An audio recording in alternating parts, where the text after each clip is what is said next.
व्यास जी महाराज कहते हैं कि जब एक दिन की कथा हुई तो जो अंडा गिरकर टूट गया था पत्थरों पर, वह अंडा जुड़ गया। और दूसरे दिन की कथा में जीव का प्रादुर्भाव हुआ। तीसरे दिन की कथा में अंडा फूट करके उसमें से तोता निकला। और चौथे दिन की कथा में माता पार्वती जी जब सो गईं तो जो ओम का उच्चारण मैया कर रही थी, वो ओम का उच्चारण वो तोता करने लगा। और उसी तोते को जब भगवान विश्वनाथ ने देखा, क्योंकि जब उनको पता चला कि माता पार्वती तो सो रही थी देवी, आखिर जब वो सो रही थी तो ओम का उच्चारण कौन रहा था भाई।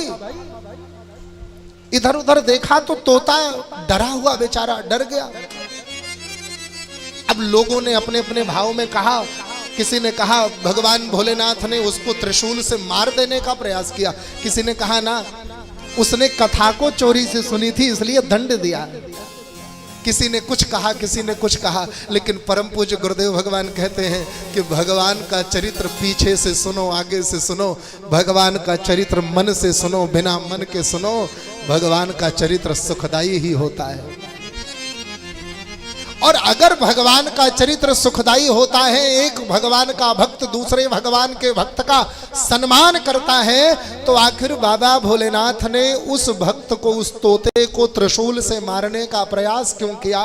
तब गुरुदेव भगवान कहते हैं कि जैसे कल मैंने बताया था ना कि बाबा भोलेनाथ का त्रिशूल कोई अस्त्र नहीं है। भोलेनाथ का त्रिशूल क्या है? काम क्रोध लोभ का एक दंड है जिसमें 3 कांटे हैं। एक दंड 3 कांटे, जिस दंड में काम क्रोध लोभ ये तीनों समाहित है, उस दंड को ये अपनी मुट्ठी में बांध कर रखते हैं। बाबा ने विचार किया कि अगर कथा कोई सुने और कथा सुनने के बाद उसमें काम क्रोध लोभ रह जाए तो समझ लो उसने कथा सुना नहीं। अगर इसने कथा को सुना है तो ये काम क्रोध लोभ रूपी त्रिशूल इसको स्पर्श भी नहीं कर पाएगा, और अगर कथा को नहीं सुनी है तो ये त्रिशूल इसको चुभ जाएगा और ये अपने प्राणों से हाथ धो बैठेगा, क्योंकि कामी क्रोधी लोभी को इस धरा में रहने का अधिकार ही नहीं है। इसलिए बाबा ने उस काम क्रोध लोभ रूपी त्रिशूल का प्रहार किया है उस तोते पर, वह त्रिशूल स्पर्श भी नहीं कर सका। तब बाबा भोलेनाथ कहते हैं कि इस परम भागवत को जन्म देना होगा, किसी परम भागवत के घर में जन्म देना होगा।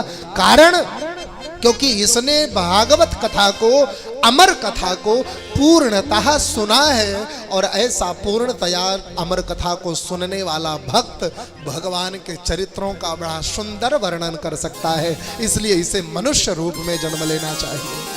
तब जाकर के महाराज व्यास जी के घर में उनको जन्म दिया है। महाराज व्यास जी की पत्नी के गर्भ में आए हैं।